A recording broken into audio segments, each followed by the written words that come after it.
Hello and welcome everybody. We are back. This is still Pillars of Eternity 1, but we are going to be going to the DLC areas, White March. The DLC was released as two parts, White March 1 and 2, and to be honest, I don't know really when one ends and one begins. I've only ever played them together, so it may or may not be obvious. I don't really remember, so we'll have to figure that out when we get there. Today is July 12th, 2023. We have already finished the main game, and the Lorethrough is complete for that. And this is session 1 of the White March DLC. I think we're going to do White March first, and then there is also a palace. The Siege of Cragholt, which I think is just kind of a shorter quest, but difficult. So I was going to save that for last. I don't know if that's a mistake or not, but I think White March is probably obviously richer with lore. There's a lot of new areas, those kinds of things. Finally, quick note, I downloaded Crisp, which will hopefully do something to quell the background noise that has been in a lot of these videos, the mouse clicks. The keyboard seems to still be picked up when I am talking, but not when I'm not talking. So yeah, hopefully all that kind of stuff is gone. I don't know if it annoys you as much as it annoys me, but maybe if it does, then this will be more enjoyable for you to listen to. So without further ado, let's head on over to the White March.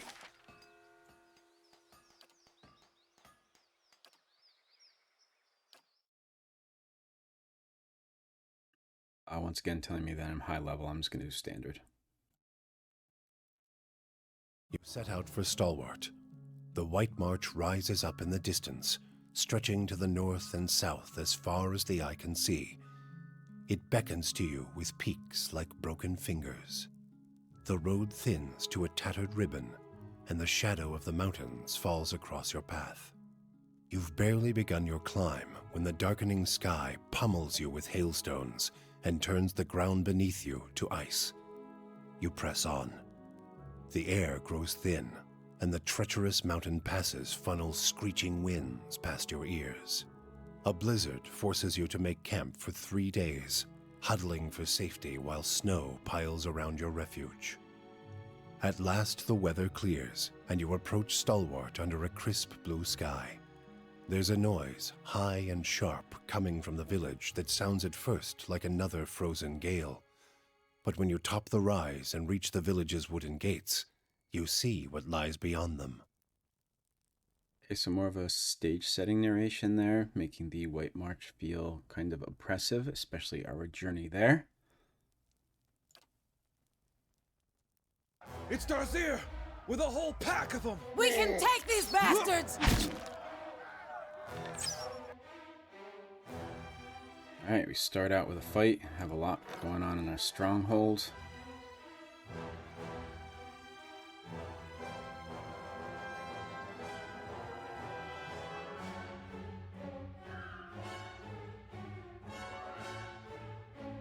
Looks like we have somebody visiting. Leaving in 6 days, so maybe after this we'll go see him. Kind of annoying that we have to go back there, but... Alright, let's get this fight going.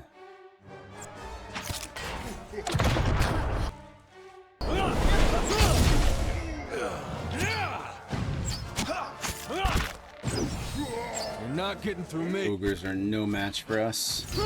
I ain't dying here today! Look out! More of them by the fishery! Brave. A winter wolf here.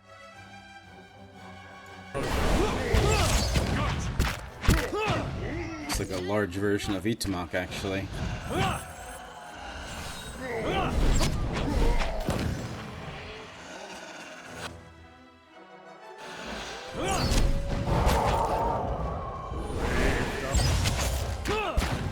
That's it!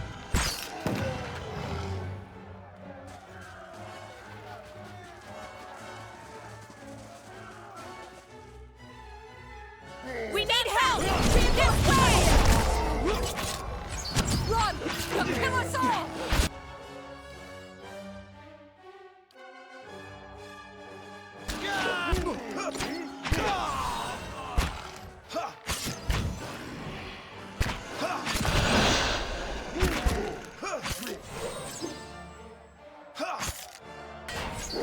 are these villagers fighting us?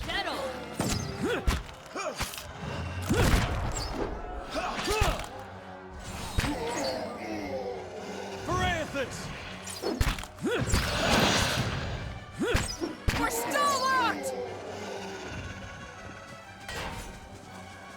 Wasn't okay.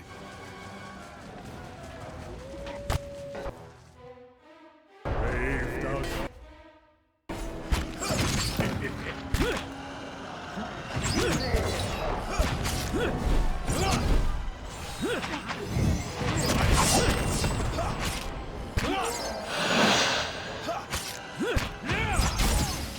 Our leader, Darzir here. For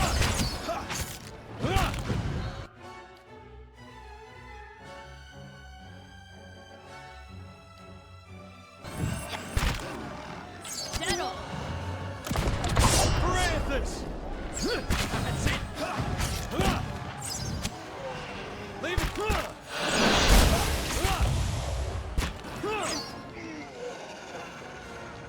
Hey, everybody. Fear's fallen! Back to the matron, now!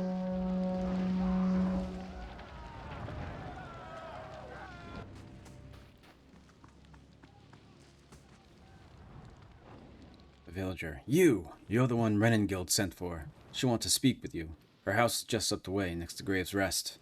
The messenger pants, waving smoke away from his face. Katie's house is burning! Hurry! They're both in there! Okay.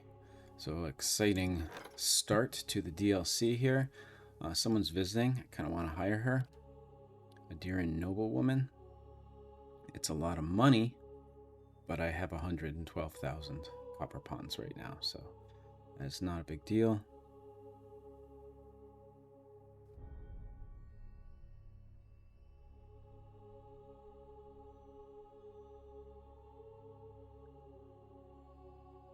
She's all prestige, no security. Actually, I don't want her. All right, then. Help! The hut's coming down!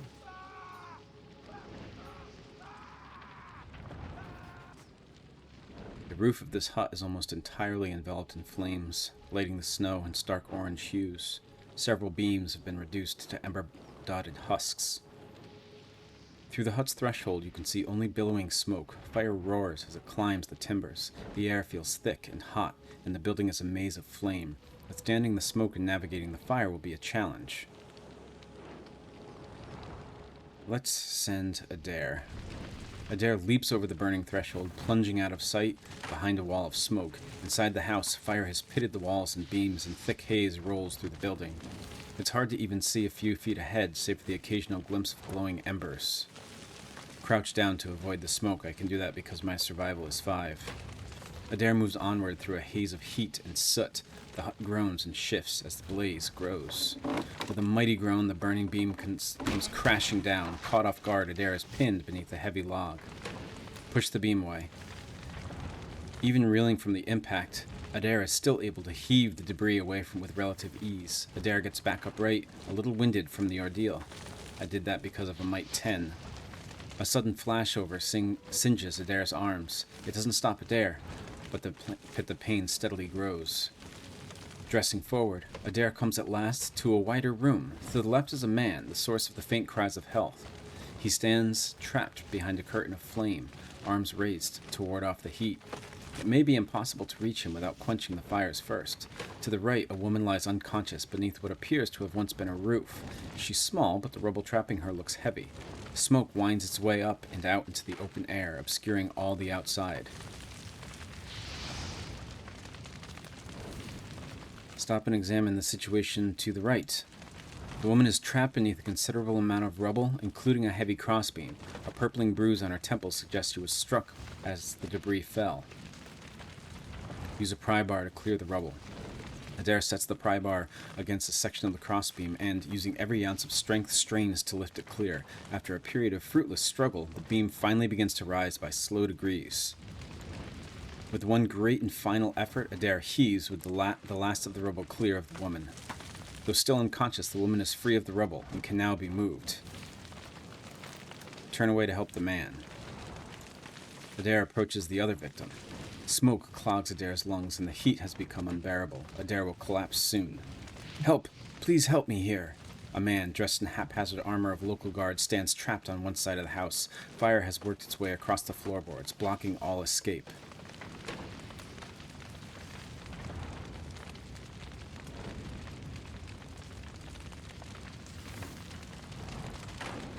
So I can either turn away and help the woman, or try to reach for the man through the flames, and I am out of breath. I am going to help the woman.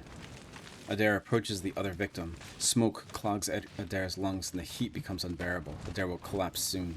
Though still unconscious, the woman is free of the rubble and can now be moved. Carry the woman out. The woman is a slight frame, and carrying her proves easier than freeing her from the rubble. Adair hoists her carefully onto her shoulder.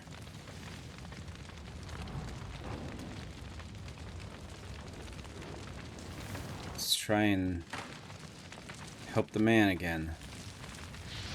Adair hears a shriek of pain. Adair can see but the faintest outline of the man as he collapses and writhes, engulfed by flames. Behind Adair, fire and smoke rise in front of the exit. Retreat to the exit. Beset by smoke-clogged air, blistering heat, and burning debris, Adair is rapidly losing strength. With every passing movement, survival becomes more unlikely. Keeping a firm hold on the unconscious woman, Adair turns for the exit. Adair clears the fallen beam with easy grace, avoiding the scattered embers and debris underfoot. The smoke clouds Adair's vision and makes it difficult to breathe, but Adair staggers onward.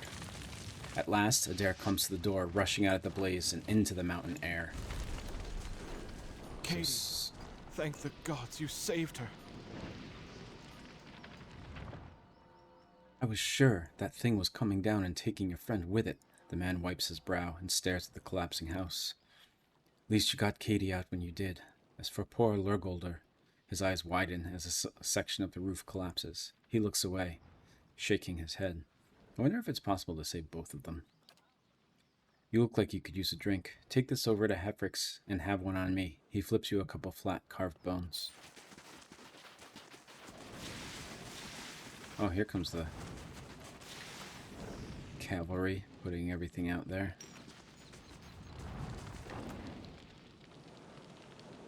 Ring of Changing Heart. Celato, more commonly known as the Bronze Chanter or simply Chai, was a famous singer and flautist from the old empire of Grandvalia. His exploits with women were even more famous than his skill with music, and though he claimed that his way with women came from his innate charm, he was never seen without a certain silver ring, even when he had divested himself of all else. In the end, it was Kai's own indiscretions that led to his demise. He dallied with an assassin known as Faldilla Ruja, and then he comforted the niece of the woman's most recent mark. What was an unfortunate coincidence for Kai looked like a suspicious alliance to the assassin, and she killed him in his sleep to prevent him from spilling her secrets.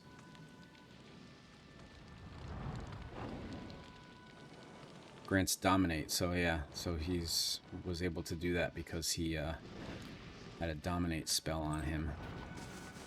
So did that war leader from the ogres, for some reason. Fresh fish, freshly caught. It's loud. Fresh fish, freshly caught.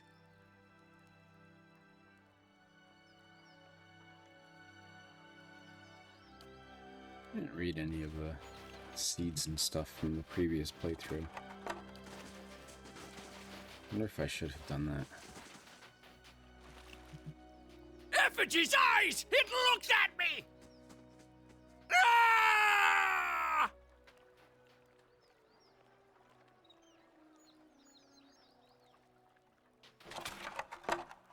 Find out what's going on there.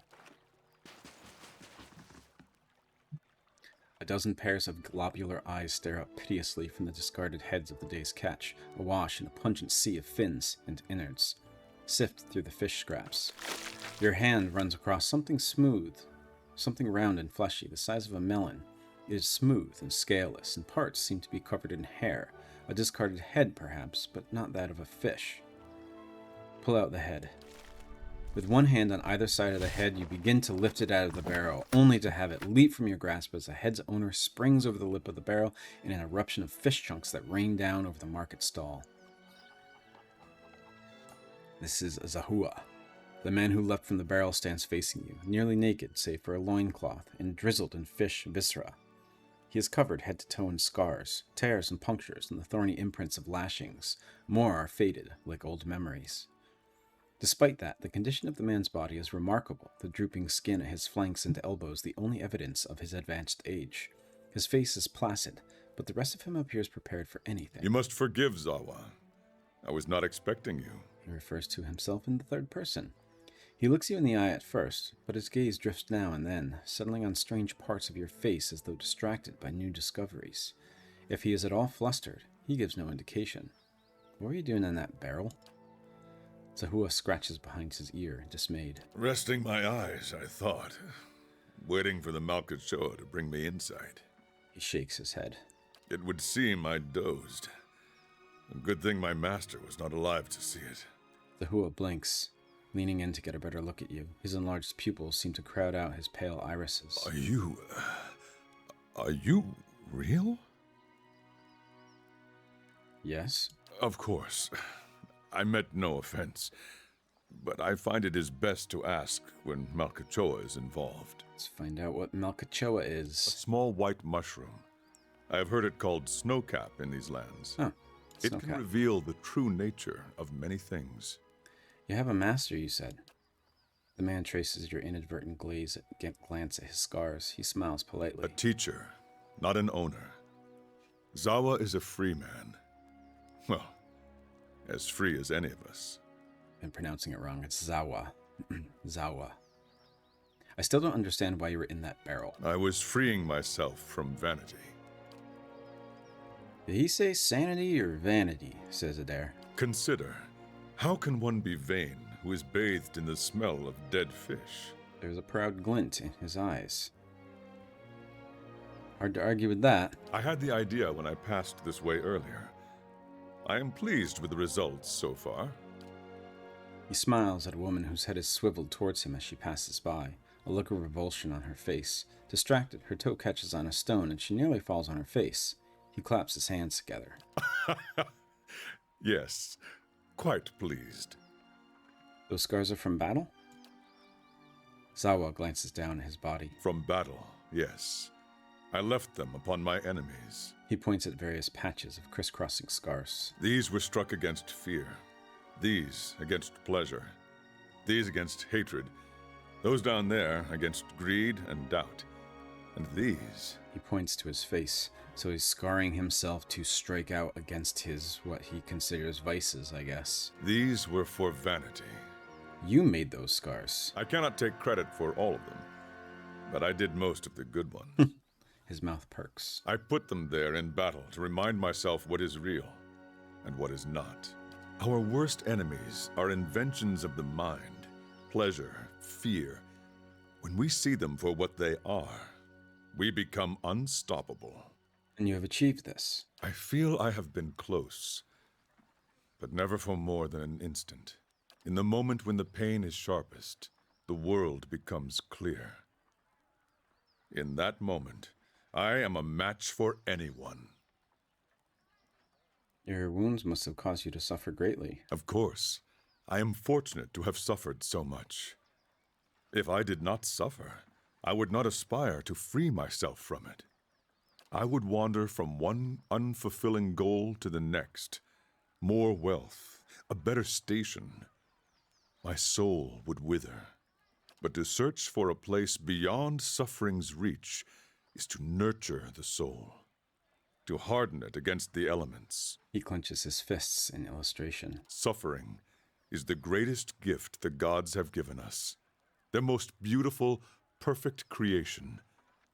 It is the hand that turns the wheel. Do you often smear yourself with a fish? Gods, no. What a way to travel the world. The usual way is to smear yourself with the ashes of the dead. But they do not burn their dead here, so I have to make do with what the land provides. He sniffs the air. The cold seems to conquer the smell. Even now, the scent hides itself. Disappointing. You don't seem like you're from around here. I was visiting a monastery not far from here. I found it empty, but I met a messenger as I left. He carried a call for aid. Seeing that he would find no monks at the monastery, I chose to go in their place. Zawa is no longer young, but in combat he is still the greatest of the Takan people. It seemed only right that he should go. Stalwart hired me as well. I would not say I am hired. I seek no wage, and I promise no result. I have chosen a path, and my spoils come from walking it. An uneasy frown settles on his face, almost a wince. And this fortress, this Durgan's battery, its people are gone. Zawa would know why. We've heard about Durgan before, and Durgan's battery. That was supposedly the best steel that you could make weapons out of. Now it's White March steel, which I believe the Knights of the Crucible make, but it used to be Durgan's battery, but the battery is now defunct, so they haven't made those in quite a while. If you seek the White Forge as well, I could use the help of an experienced warrior. Zawa's face tilts upward, his eyes fixing on the sky. He remains motionless, entranced. At length he blinks, as if awakening, and looks back at you. He shrugs, cheerily. If one wishes to swim, it is no time to argue with the current. We are here together, in this moment, because a perfect force has willed it. Who is Zawa to argue? He looks you squarely in the eyes, and for once, they do not drift. I will walk with you so long as the gods wish it so. Let us be on our way. Not actually going to hire him right now. He's just sitting at Cadnil for us. This is the Stalwart fishery.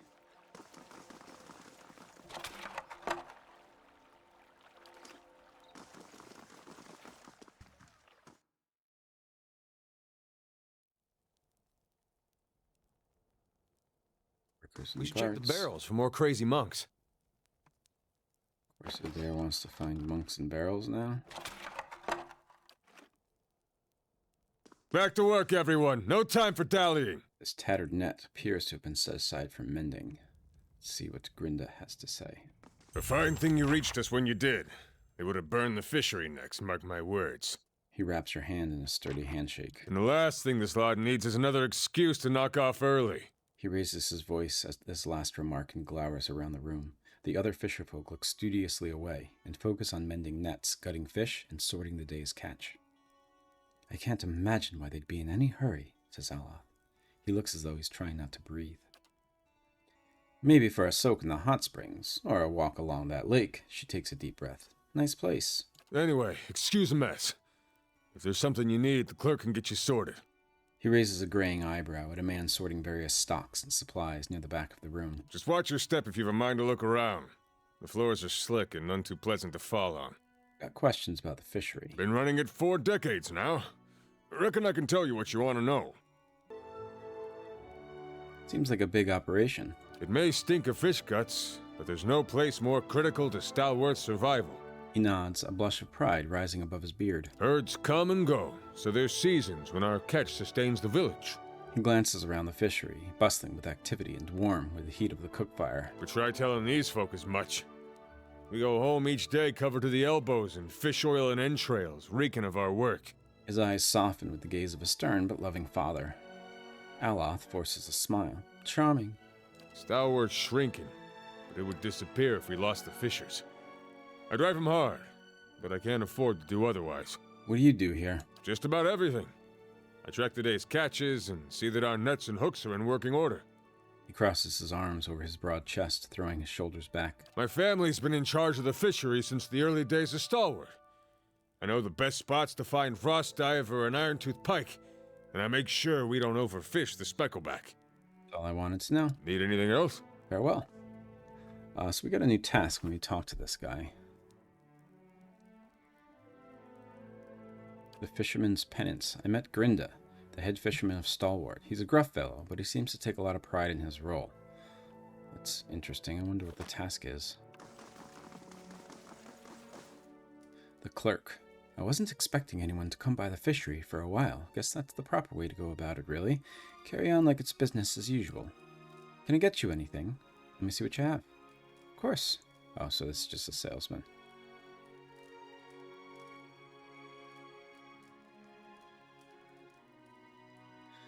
Do I need camping supplies? No, I don't. These roasting fish provide much of the pungent odor permeating the fishery.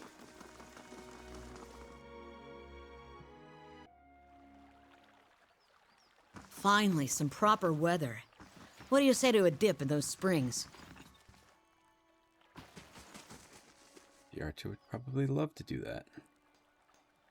I'll find it without your help. Not giving up, you hear me? Says somebody outside the door. Charlatans, This is Okrun. A dwarf paces with his head down and his arms crossed, only stooping to hurl glances at the building behind him. His face is smeared dark with grime, and soot falls from his beard as he mumbles to himself. Work my hands into bloody stumps in this place, and for what? He kicks at a mound of dirty snow. Start with nothing, leave with less. He extends his arms out. Who are you yelling at? At idiots, that's who. And I'm as much to blame for believing them. The dwarf wrinkles his nose, nostrils flaring like a horse. Well, good riddance. Should have never settled here in the first place. Some things you mean to leave behind. Come to find out, you pack them anyway. But I'm not leaving until I recover what's mine. You can't deny me again, not after this. Okrun gestures at the burnt-out buildings. Those sweet-tongued priests took my heirlooms, buried the memory of the past, they said. Now, I don't even have that. Yeah, I was going to say, this sounds like something to do with Andra. I take it you gave something of yours to one of Andra's gift bearers. So Andra, god of the sea, is and things that are lost. People pay these gift bearers to take items out to the ocean and basically throw them into the ocean so they are lost. And that's what the gift bearers are. So it seems like he got burned by one of them. Okrun takes his gaze away from the ground and gives you a sideways glance. You're quick. Wish I had those wits when they spoke of peace and redemption in the eyes of the goddess. These priests, Andra's dogs, said the goddess would forgive, that some things are best left to be forgotten. Sorry about the bang. He nods towards the nearby temple.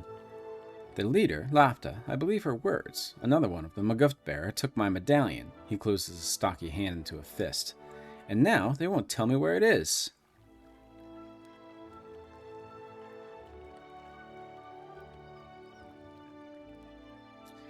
What did you want to forget about your past? That was a different life, better days, until... Okrun closes his eyes and shakes his head. Motes of soot fall off his hunched shoulders. It's my burden to bear, not yours. I thought to cast it away, but the memories I lost were all the wrong ones.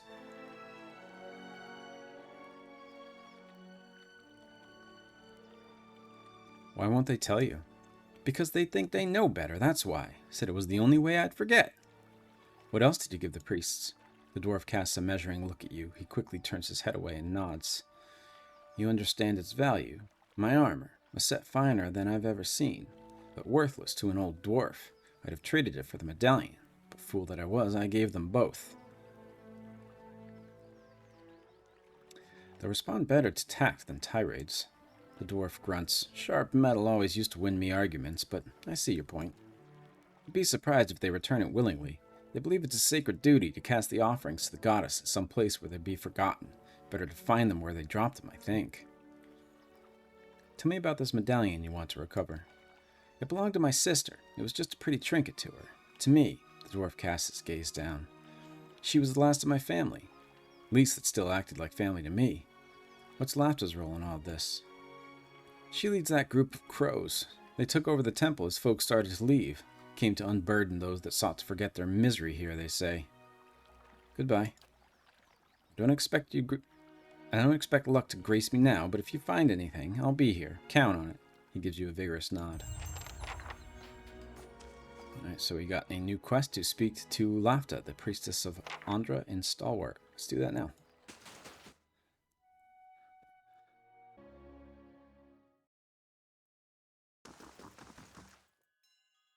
We have a bunch of spellweavers, shieldsmen of Andras.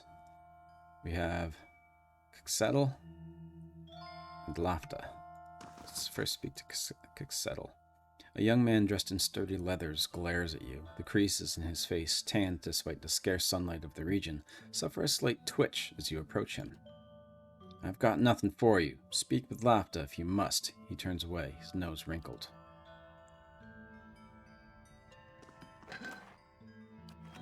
Just some coin. Carvings dedicated to Andra adorn every inch of this large wooden chest. Its lid appears firmly secured, even with no latch or locking mechanism in sight. Inspect the chest. The chest seems old, its wood cracked and bleached by the passage of time. Before you can take a closer look, an acolyte snaps around to face you. Andra's swordsman. Don't touch that! His voice cracks like a whip. The other acolytes look at him as if to urge some composure. He frowns. I mean to say, that's sacred to Andra. Please leave it alone.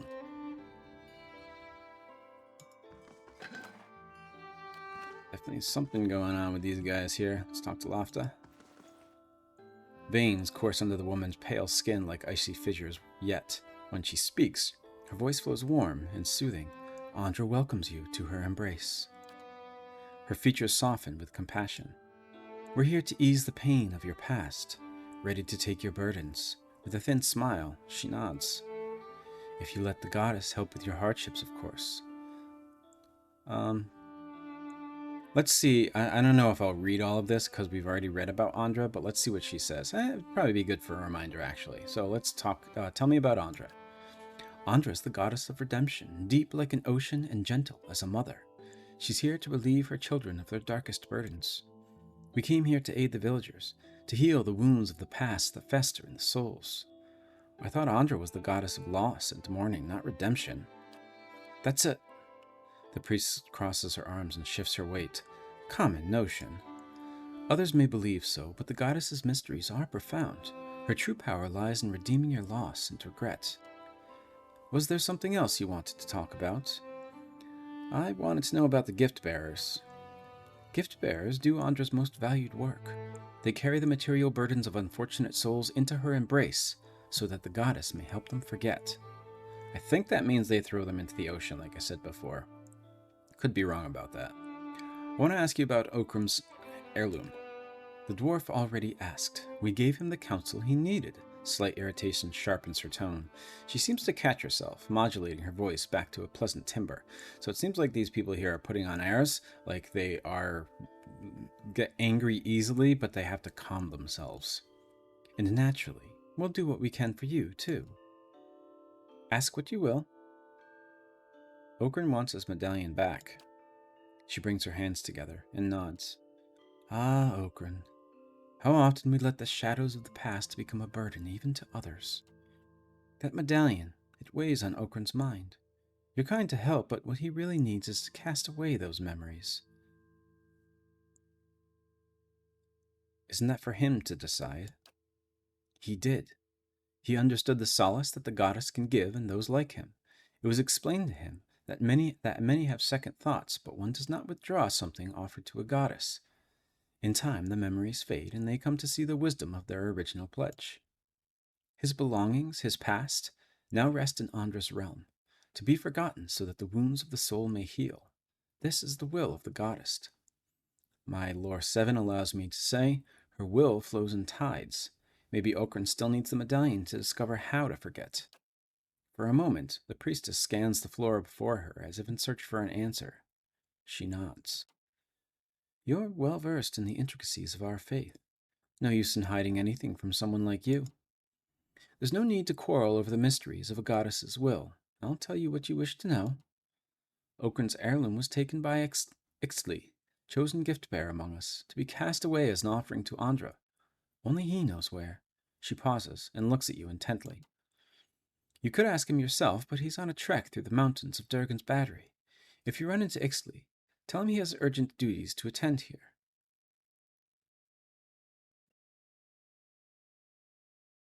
It's hard to believe that only the gift-bearer knows where Andra's offerings are cast away. Is it? Our goddess frees us from our earthly burdens. It's best only if one of us knows where they are taken, lest we all end up suffering under their weight. Tell me about your gift-bearer. Ixtli has business near Durgan's Battery. Those mountains are dangerous. If you insist upon carrying out this request of Okran's, then that's where I'd search for answers. Let me ask you about something else. Nothing? Farewell. So I need to find the gift bearer at Durgan's Battery.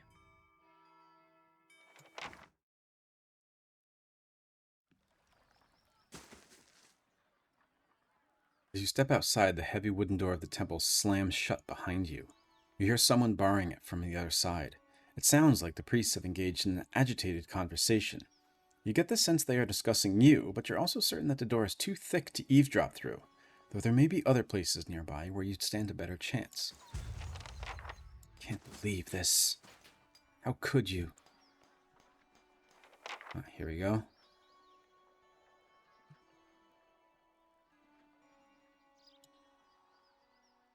Wooden shutters of the temple's window, closed tight, muffle a set of voices coming from within the building.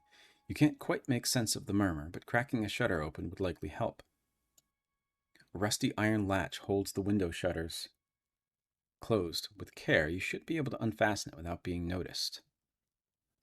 Let's try to unfasten the latch. You carefully begin to lift the latch from its metal hook.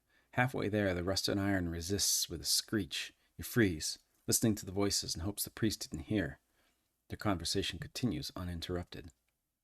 Put some oil on the latch. You grab the latch and apply just the right amount of oil, nudging the metal until its rust gives away without sound. Carefully, you pull the window shutters open enough to let the voices flow through. You hear a man speaking, his tone agitated. You do that? Hope the mountains will do it? What if it's... His sentence cuts as if the man were speaking to all sides of the room. Posey tells them instead. What then? You recognize Lofta's voice responding. Why would he? And with all those dangers near the battery, our gift bearer won't delay. I expect the man interrupts her. You always expect. Look where that's taken us. A dying village, ogres at the walls, Ixley's not back yet, and now I have to do this His voice drops and seethes, muffling what he has to say. After a moment, Lofta replies, Do you think I wanted this? That I could have known in advance? A pause ensues, its tension growing until the priestess's voice cuts in half. We can't wait for him. We must fish out the last batch quickly. After that, we'll decide. The man responds in a broken voice, barely audible. You only distinguish the last words. In the russet wood pond. I'll go. In that russet wood pond. I'll go. Their exchange seems to end. Cautiously, you step away from the window of Andra's temple.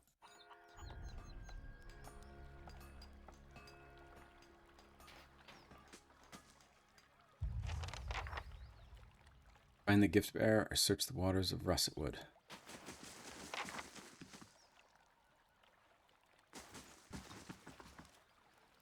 There's I think a dwarven woman named Ista. Oh, it's working! Yes! I can't believe it! It's really... Oh. The dwarven woman looks at you, disappointed expression on her face. In her hands is a large rectangular box covered in strange dials and symbols. What's working? My ore locating divination tool. Well, that's what it will be. I have to calibrate it. Right now it seems to think you're a copper deposit. My Animancer contacts did suggest that a particular strong soul essence might interfere. I'm more interested in minerals in any case. How does that device work? It's actually quite sophisticated, if you'll forgive me a little professional pride.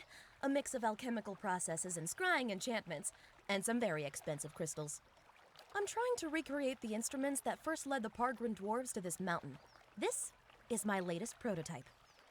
Centuries ago, dwarves carrying tools just like this one followed their readings to what is now the battery. If I can recreate their work, then I may be able to find ore deposits elsewhere. Okay, so she's looking for metals to continue Durgan's battery's work. I was hoping to test it, but my arrival was delayed by word of the ogre attack. I haven't been able to find anyone to venture up the mountain since. I could go up the mountain for you. Really? That'd be wonderful. I just have to adjust the device, you see. Her hands move swiftly over the box, adjusting knobs and dials. It should point you toward metal deposits. We already know the battery rests on some rich veins, but I was hoping to get a reading of the surrounding mountainside. If you can follow the readings to ore and bring back a sample, I can use it to refine the device. Thanks ever so much for this. Use Ista's device to track down precious metals outside of Durgan's battery. Okay?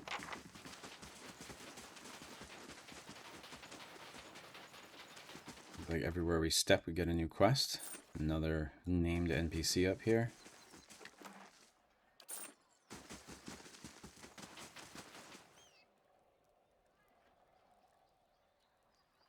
Uterin. The Orlan bows to you.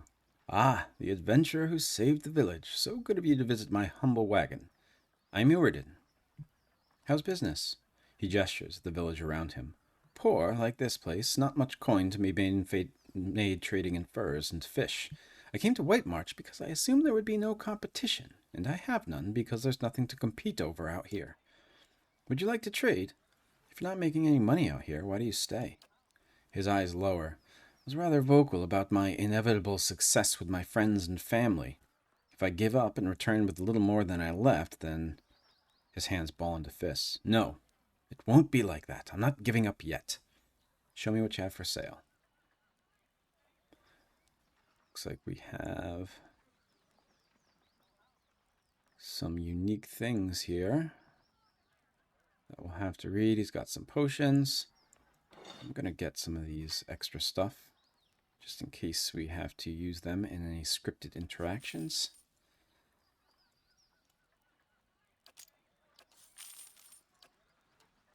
And then we have the Raiment of Wall's Eyes. This gray cloak is covered in a multitude of stylized eyes, symbols of the god Wall. It is said to have been created by the wizard Gorin, who hoped that the pious endeavor might invoke Wall's protection. Set against the many eyes of the 100 mysteries, Gorin hoped his enemies would stumble after falsehoods, while he would remain resistant to the bewildering effects of the world's mysteries. Those who have come across the cloak since have found much use in its enchantments. What became of Gorin himself is unknown, however, for nothing else remains of the man or his works. And this actually reminds me, reading a Wall here, the way the game is set up, once you go into Sun and Shadow, that last area where in the main game we faced off against Theos, you can't go back from there. And when the game is over, it's over. So we have to load a pre-end game save before we jump into the pit on Burial Isle. So we have not been down there and returned all the souls back to the wheel and everything. That is still something that has to be done in this version of the playthrough here. Okay, we have the Ultimate Hat of Alluring Perfection. This hat was designed +2 might, +2 constitution, -2 intellect, -2 resolve. This hat was designed by an apprentice wizard who sought to create the perfect magical accessory. He spent weeks binding spells and wards to the material, but when he finished, he felt as though it looked rather plain. He wanted to strike an imposing figure for peers and rivals, so he spent a few more days adding embellishments, a crest of feathers behind one ear, a band of silk around the brim. It was an improvement, but it also showed the young wizard how poorly he'd chosen his original color scheme, so he spent a few more days experimenting with other shades in suede, satin, and leather. While the poor young apprentice obsessed over his hat, his peers continued studying spells and hexes. By the time of his first duel, he had assembled a fantastic wardrobe, but forgotten many of his spells. His performance ended his budding career in magic most ignominiously, but he went on to become a successful tailor. So it seems like because of all his work here, the hat was good for might and constitution, but because he stopped studying magic, it actually loses intellect and resolve.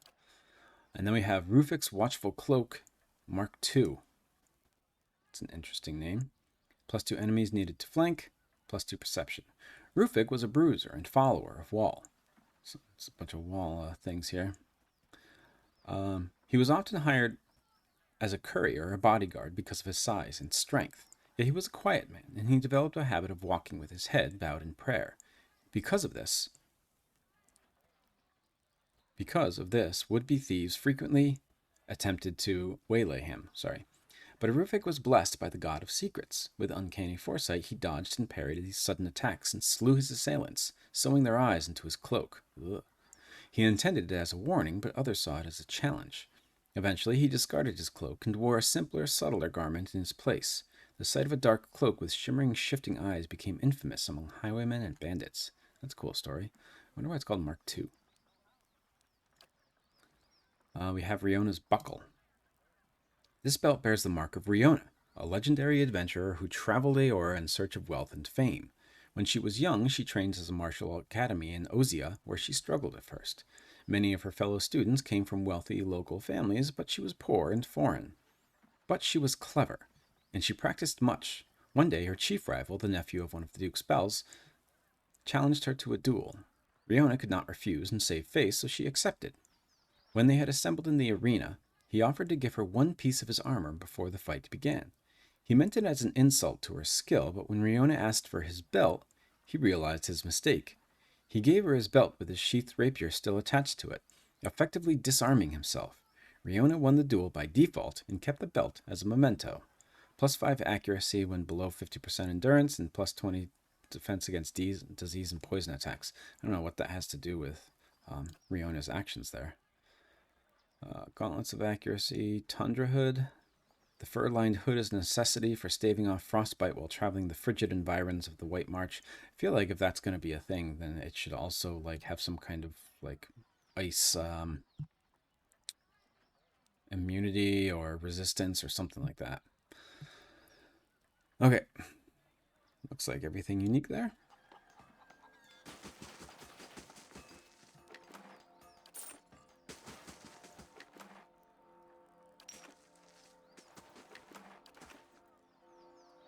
Let's see what this visitor is doing here. Oh, wait. Barrelt is a Adiran dignitary. He requests your aid with an upcoming meeting with representatives of the Fisher Crane tribe near Thane Bog. I guess we do want to go there at some point.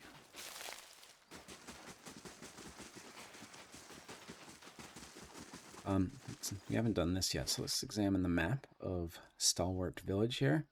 We have the exit to the Deerwood. We have an exit to Long Watch Falls into Russet Wood. Russet Wood is where the Andra person went to find something in a pond. We have someone named Tena's house, or Tena's house. We have Renengild's house. We have the exit to Durgan's Battery. We have the Graves Rest. And we have the Stalwart Hot Springs, the Temple of Andra, the Fishery, Yuridan's Wagon, who we just went to, and Thirsha's house. So, the Graves Rest. I don't know if we've gone over what a grave is. It's not what I meant to do. So graves are dukes in Adiran, so they are nobles, but they are not white kings or emperors or Berkenings, as it were. So this would be a duke, and the ruler of the land often refers to his dukes and his graves for, or her dukes and her graves for advice and stuff. But in this case, I wonder who he would actually report to, or she would actually report to. Keep messing that up. I should say they. Okay. Let's right now go back to Cadnua since we're by the exit. Go meet with that dignitary. Figure it out from there.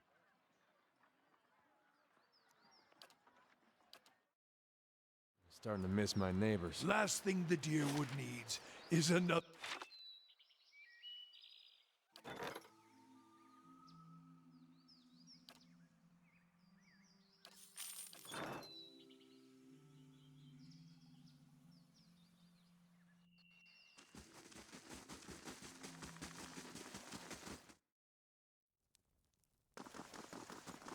All right. Let's see what Barrelt wants. Greetings, Lord Viarter. My name is Barrelt. If you have the time, I have an urgent matter I'd like to discuss. Very well, let's hear it. You call for your allies and prepare to hear the petition.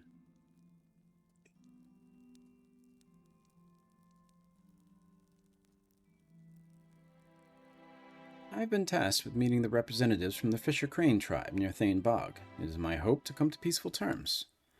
Unfortunately, I haven't had much practice with the Glenfathan language, and the Fisher Crane are, by nature, very reclusive.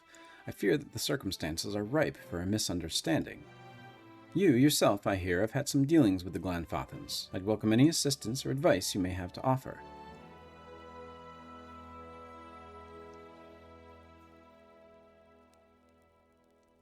I'll see to it you have safe passage through our Glenfath. Not that I have any doubt of your considerable resources, but how, my lord? My name carries weight in Twin Elms. I'll see you're given a right of passage. That's because I have a positive reputation in Twin Elms. That is very generous, my lord. Thank you. I will put this to good use. My stronghold has gained 1 prestige. Okay, that was it. Let's see if Durrance talks about foreign colonies again.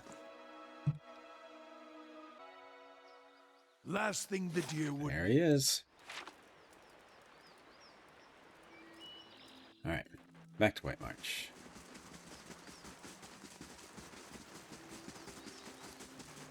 Oh, he is... Adair is fatigued. That's okay, I can rest in White March.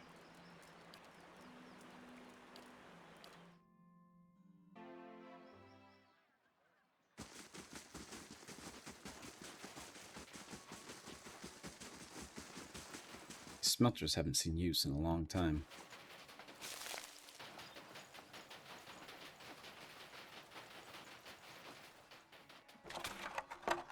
A hammer and chisel.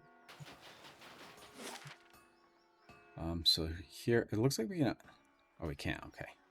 We have Russet Wood, Durgan's Battery, Longwatch Falls. We saw exits to all of those places from Stalwart Village. Now we can only access Longwatch Falls because we went out the east exit. Not going there yet, obviously, just pointing it out. Here's the hot springs here. There's no one in there, though.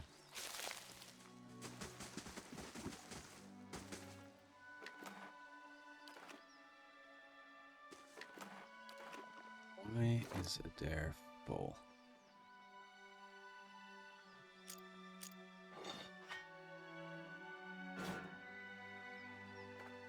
Oh, because I bought all that stuff and gave it to Adair, that's why.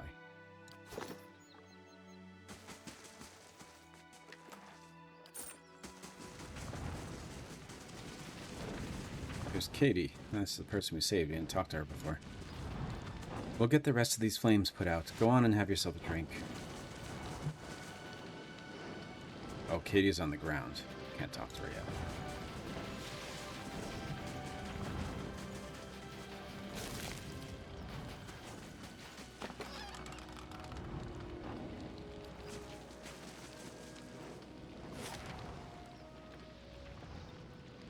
You know,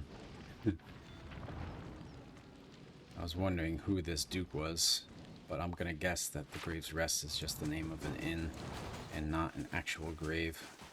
See if I'm right. Harm. Building's thirsty work. Yeah, everywhere we go, there's a new quest giver. Figured you'd be out of here in a flash after the fighting died down. Most people don't stick around after they figure out the ogres are making regular visits. I would have helped fight them monsters off, you know, if I didn't think I'd just get in the way.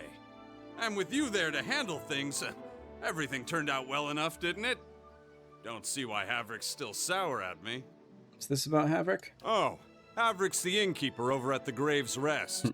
I may have been hiding in the inn when the fighting started. The raid didn't improve his disposition any.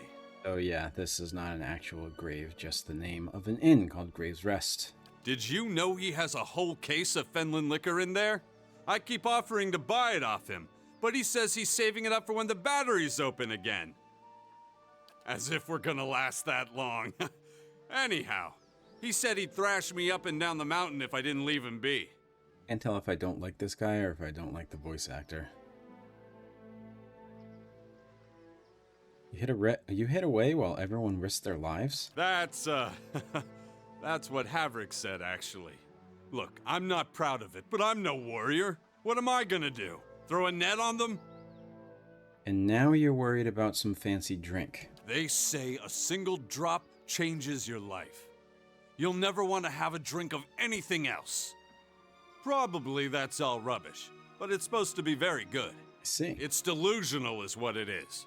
Point of fact, what with you dealing with ogres and everything, maybe you'd, you know, be willing to help me out. Oh, bravo. Subtle indeed. Havrick keeps all the good stock in the inn cellar. Out of sight, you see. I mean, it's bound to be under lock and key, but I'm sure he wouldn't miss a single bottle. Not with everything that's going on. What does stealing wine for you have to do with fighting ogres? Well, Havrick can be a little intimidating when it comes to his beverages. But otherwise, not much, I guess. I'm not gonna rob the innkeeper for you. Shh, all right, keep it down. I didn't mean anything by it. But if you happen to come across some, then maybe you could share? We have a new quest to search the Graves Rest cellar for Fenland liquor. That guy definitely doesn't need any. Alright, so I'm sure there's a bunch of people to talk to in here. If it's okay, I'm gonna wait by that fire there while you do that thing with the battery. But I'm just going to go... Owena! Go check on that Orland. Make sure he don't steal nothing. just talk to the innkeeper, take a quick rest, and that will do it for this session. Never seen such a bloodbath. Feels like we got half the town's survivors in here, just drinking to forget it. The dwarf surveys the crowd, his expression sober despite the half-empty flagon in his hand. He shakes his head and looks to you, remembering himself. But you must be looking for some refreshment, too, after the way you handled them ogres. Or perhaps a room. Say the word and I'll give that shifty little Orland the boot. What Orland? Showed up a few days ago. Sticks his nose out of the back room just long enough to empty his chamber pot. He squints towards the hall as if daring the Orland to show himself. Up to no good, I tell you. I'd like nothing more than to see him gone, but I don't want a ruckus over it. What makes you so sure he's trouble? We get our share of lowlifes coming through here. Smugglers, fugitives, Kith looking to avoid the sharp eye of the law. Way he's keeping to himself. Well, honest Kith sure don't have cause for it. Seems like he's just racist towards Orlands. I could talk to him. I'd appreciate it. And I suppose I don't need to remind you that I don't want you to hurt him. I'm sure you can find a more discreet way of handling the problem. He gives you a meaningful look. So we got a new quest to speak to the Orland in Graves Rest. Okay, so let's right now. What can I do for you? I'd like a Top room. quality bear pelts on every bed. You won't be disappointed. And we will stay at the Golden Whale for +2 dexterity, +2 might, and +2 constitution.